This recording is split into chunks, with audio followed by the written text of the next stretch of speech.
Hello, thanks for tuning in to Talking Europe. I'm Catherine Nicholson. Now, the Covid-19 pandemic has been with us here in Europe, at least, for about a year now. And perhaps you might recall that early on in this crisis, there was a lot of talk about the coronavirus as being a great leveller.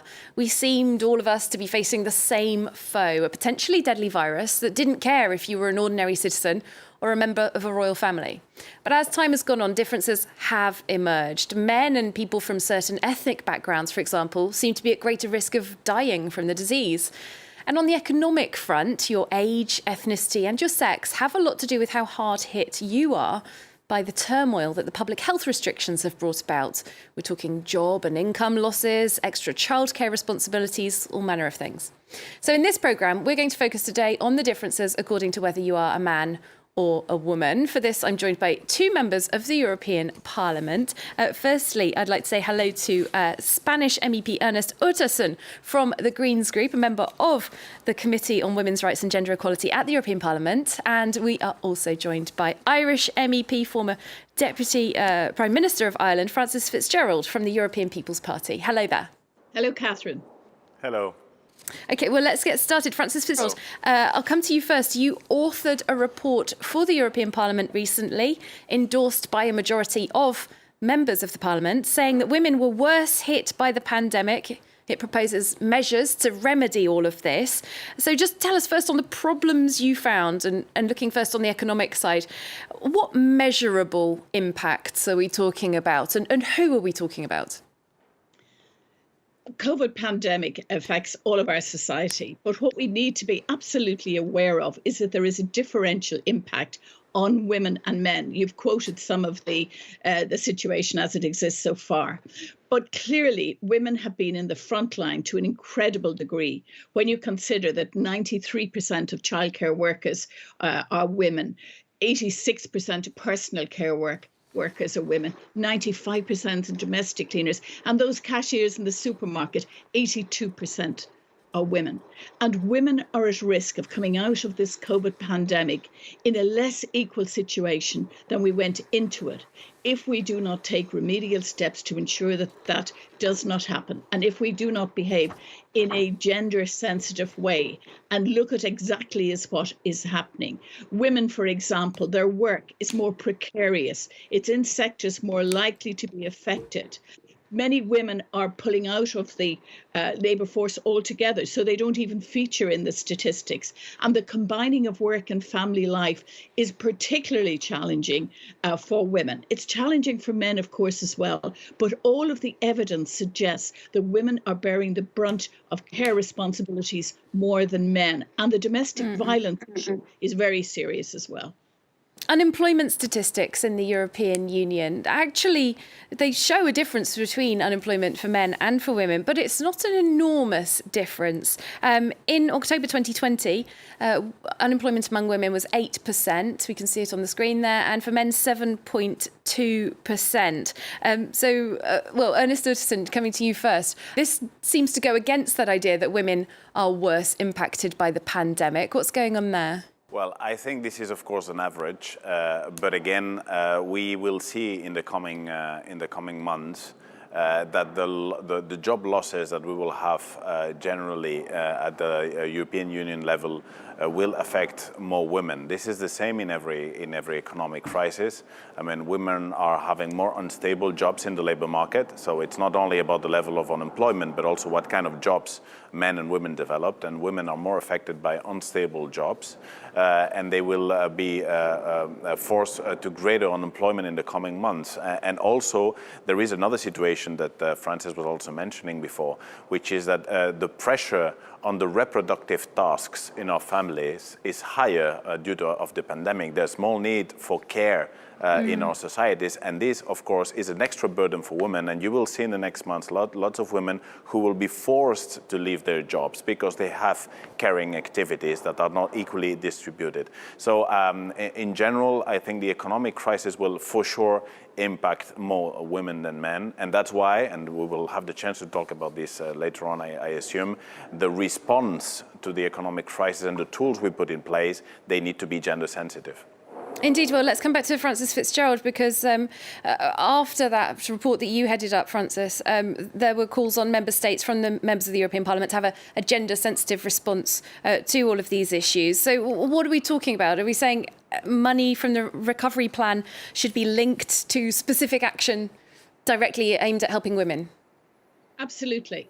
We can't behave as before. If we want to recover from this crisis in a way that's green, in a way that's digital, in a way that takes care of equality, we have to look at these enormous sums of money that are going to our member states for recovery. And we have to be sure that what I would call a gender lens is applied to them, that they're not gender blind, that we don't behave as before, traditional ways, money into construction. We really, and that's important, of course, but we have to look at the particular situation. We should be investing in care. Actually, the return on care investment would be better than construction, for example. Can you believe that? The statistics are there to prove it.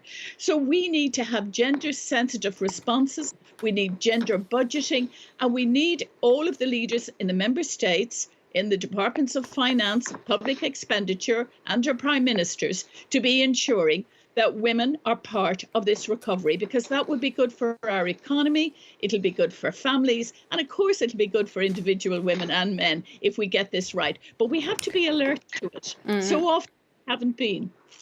Frances Fitzgerald, you said that it would be good for women and for men. That's an interesting part of this gender equality conversation, isn't it? Ernest Utterson, some of the ideas that the Parliament's come up with to specifically target the disproportionate impact on women, they are actually aimed at men. For example, calling on EU states to give incentives to men to do flexible working, so childcare is more evenly shared. As the one man on our programme, what's your take on this? Well, no, absolutely. I think that we need to put to push also men to take more responsibilities for in their families and their care activities. That's why that for many years we have been calling for instance, in my case, for mandatory paternity leaves, not only maternity leaves, because we want also men to be engaged in the reproductive tasks. So all these incentives that you can put for men to be more engaged in terms of allowing flexible hours or allowing more time also for paternity leave, I think this is important.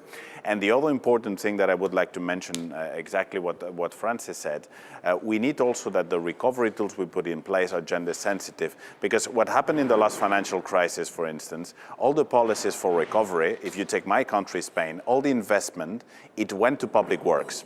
And public works, we know, it is an activity which is men dominated. And if you do that, you are only making wages and jobs of men to be recovered, but not of those of women. That's why we need also a fairer distribution of the investment in activities that also allow women to recover the job. So both things are important. So to allow men to be more involved in the caring activities, this is important. And the other important thing also, let's do investments that also help women recover their jobs and their wages. Well, let's just move on. We've got a couple of minutes. I'd like to talk about an important issue that you've both mentioned, domestic violence. Frances Fitzgerald, coming back to you, Ireland has been highlighted by the European Institute for Gender Equality for having ring-fenced €160,000 for measures against intimate partner violence. But overall, the same institution criticises the fact that there's no specific disaster plan that was in place by any EU member state for domestic violence. And they say that really this is firefighting. There needs to be more of a long-term strategy across the European Union against domestic violence. Well, look, as Minister, I brought in the concept of coercive control into our legislation. Domestic violence is endemic in our society.